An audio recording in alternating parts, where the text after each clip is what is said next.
Iblis itu adalah dari bangsa jin. Surat apa itu? Surat Al-Kahfi. Bukan menentang dari jin langsung di surat Al-Jin. Di surat Al-Kahfi Allah sampaikan bahwa iblis itu sebenarnya adalah asalnya bangsa jin yang sangat soleh dan taat. Dia sangat soleh, kalau kata orang Padang siak bana, betul-betul soleh, taat. Tidak ada dosa yang dilarang Allah yang tidak mereka kerjakan. Hobi menumpahkan darah di mana-mana, membuat kerusakan di muka bumi.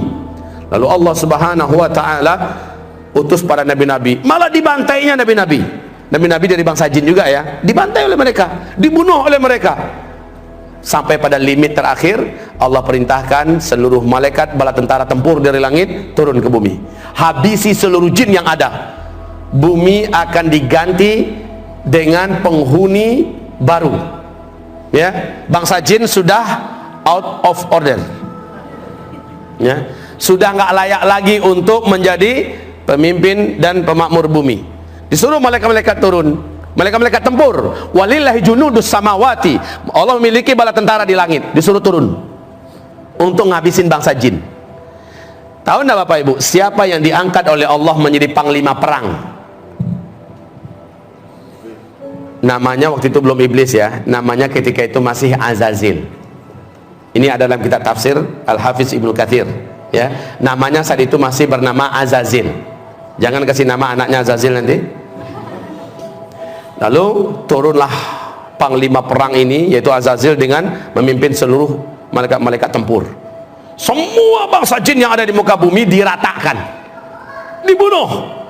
Yang dibiarkan hidup oleh Allah adalah yang melarikan diri sembunyi, masuk ke gua-gua, masuk ke hutan, sembunyi di pulau-pulau, dibiarkan oleh Allah, jangan dikejar, biarkan saja mereka tersisa hidup. Nah, ini cikal bakal calon pelanjut bangsa jin ke depan ya. Lalu setelah selesai, malaikat-malaikat tempur naik kembali naik. Azazil juga naik ke atas. Bapak Ibu, Allah kemudian menyampaikan kepada mereka semua, inni ja'ilun fil ardi khalifah. Saya punya misi akan menciptakan pengganti baru yang akan memakmurkan bumi. Iblis merasa bangsanya sendiri sudah dihabisi, sekarang diganti, jadi nggak nyaman dia, diganti dengan makhluk baru. Dia coba hasut para malaikat yang ada, si Azazil ini, sampaikan pada Allah, nanti akan terulang kembali kisah lama. Orang kamu numpahkan darah buat kerusakan yang kayak lama-lama aja. Ya udahlah, kita aja lah, kita aja makhluk Allah, khusus nyembah Allah. Bahasa Azazil ini disampaikan oleh malaikat kepada Allah. Qalu ataj'alu fiha man yufsidu fiha wa yasfiku dima wa nahnu nusabbihu bihamdika wa nuqaddisu lak qala inni a'lamu ma la ta'lamun. Para malaikat menjawab, termasuk si Azazil, jubirnya Azazil, ya Allah, apakah kembali akan engkau ciptakan di muka bumi makhluk-makhluk baru yang nanti akan membuat kerusakan dan pertumpahan darah seperti yang sudah-sudah? Cukup kami ya Allah, cukup kami sebagai makhlukmu, kami akan menyembahmu seperti yang sudah-sudah. Kami tidak akan berbuat dosa seperti yang telah kau saksikan ya Allah. Please ya Allah, nggak usahlah. Lalu apa kata Allah? Inni a'lamu ma la ta'lamun. Saya ini sudah punya strategi dan rencana yang kalian tidak tahu, dan kalian akan lihat apakah mungkin makhluk ini akan berbuat dosa jika dia punya bekal seperti yang akan berikut ini. Jangan kemana-mana, saksikan sebentar lagi. Dengan kun fayakun, Adam pun tercipta. Dan iblis tahu, Azazil ini tahu dari apa Adam diciptakan. Seluruh mereka tahu dari tanah liat, saripati tanah liat. Tanah liat itu di bawah ya, biasa posisinya dalam tanah, diinjak-injak dan agak sedikit bau.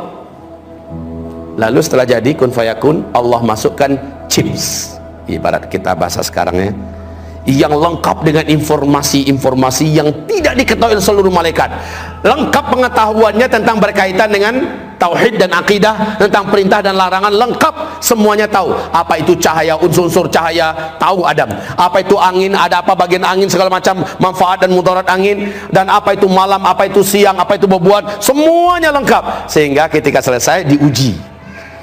Lalu Allah bertanya, hei malaikat-malaikat, sini kumpul kalian. Kamu juga Zil, sini Zil, Azazil. Ya, sini Zil. saya mau uji kalian semua. Coba hadapi orang macam ini, makhluk baruku, Adam.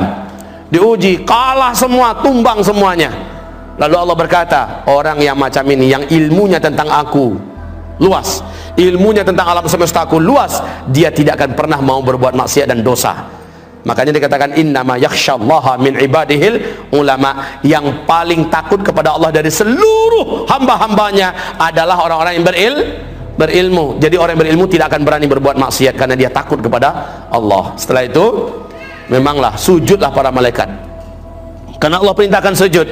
Nah, si Azazil yang dari awal memang menyimpan sesuatu di dalam dadanya, yaitu hasad,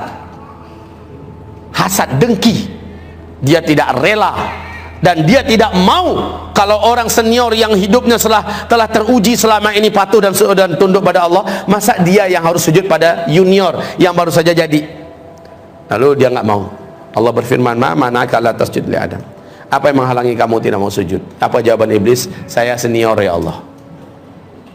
Ana khairun minhu, saya lebih baik. Kan nggak mungkin lah, khalaqtani min nar wa khalaqtahu min tin. Karena nggak mampu menjawab tentang masalah ilmu, dia mencoba mengandalkan dirinya dari unsur penciptaan. Saya kau ciptakan dari tanah, dari api. Api itu terhormat ya Allah. Allah pula mau diajarinya. Api itu letaknya di atas, terhormat, nggak berani orang permainkannya. Dia sangat berwibawa, anggun. Sementara tanah engkau ciptakan Adam dari tanah liat, hitam, bau, busuk, di bawah lagi keinjak-injak.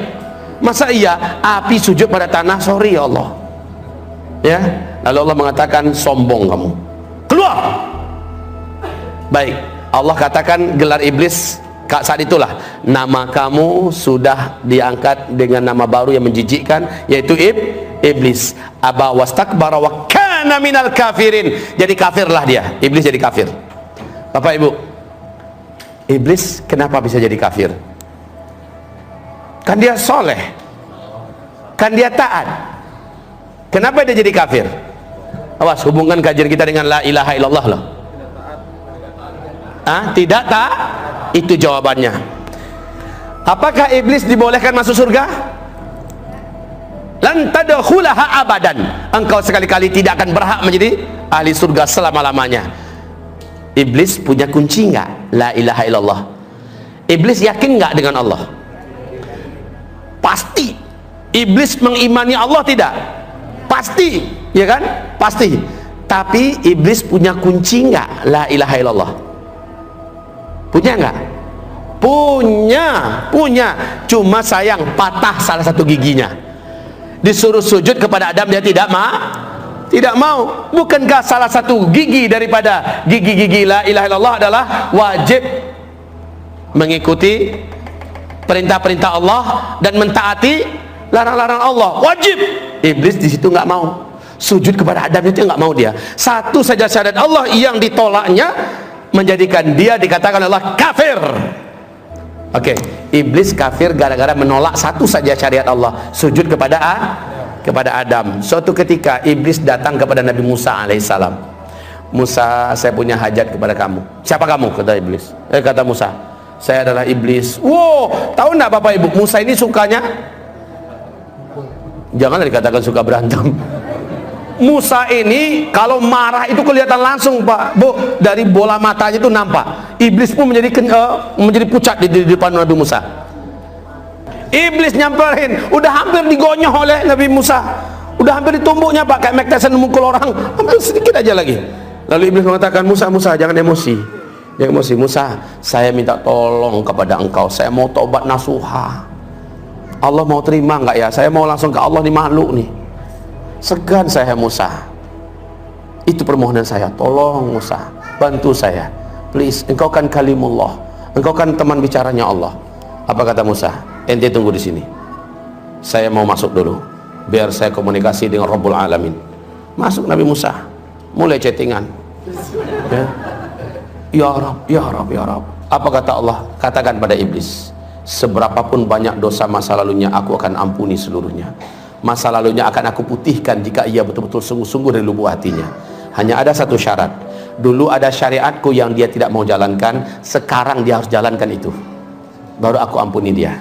Sekarang pergilah ke kuburan Adam. Dia tahu itu di mana tempatnya. Sujudlah ke kuburan Adam, baru aku akan maafkan dia. Sudah keluar Musa, dan congratulations for you, kata Nabi Musa kepada iblis. Selamat, proposalmu sudah saya sampaikan, diterima. Allah akan putihkan semua masa lalumu. Nampak cerah wajah si iblis. Allah akan terima kembali engkau, dan Allah letakkan engkau di posisi semula sebagai hambanya yang baik. Tapi ada satu syarat. Apa syaratnya Musa? Allah suruh kamu menyempurnakan syariatnya dulu yang tidak kamu terima. Kamu diharuskan sujud kepada kuburan Adam. Kamu tahu, kata Allah, di mana tempatnya. Sujudlah ke kuburan Adam, semua masa lalumu sudah dianggap oleh Allah tidak pernah ada. Apa kata iblis? Hidup aja Adam saya nggak mau, apalagi udah mati ke kuburannya, sorry, kata iblis. Udah nggak jadi deh. Nah gitulah Pak. Jadi intinya si iblis ini laknatullah alaih, karena kesombongannya itu menolak satu saja syariat Allah subhanahu wa ta'ala. Coba bayangkan Pak, ada orang-orang yang diberi kekuasaan sebentar oleh Allah, 4 tahun, 8 tahun, 10 tahun di muka bumi ini, sudah berani menolak syariat Allah keseluruhan. Iblis hanya satu saja syariat Allah ditolaknya, bagaimana hukumnya? Dan bandingkan dengan orang-orang sekarang yang seluruh syariat Allah ditolaknya, tidak menerima.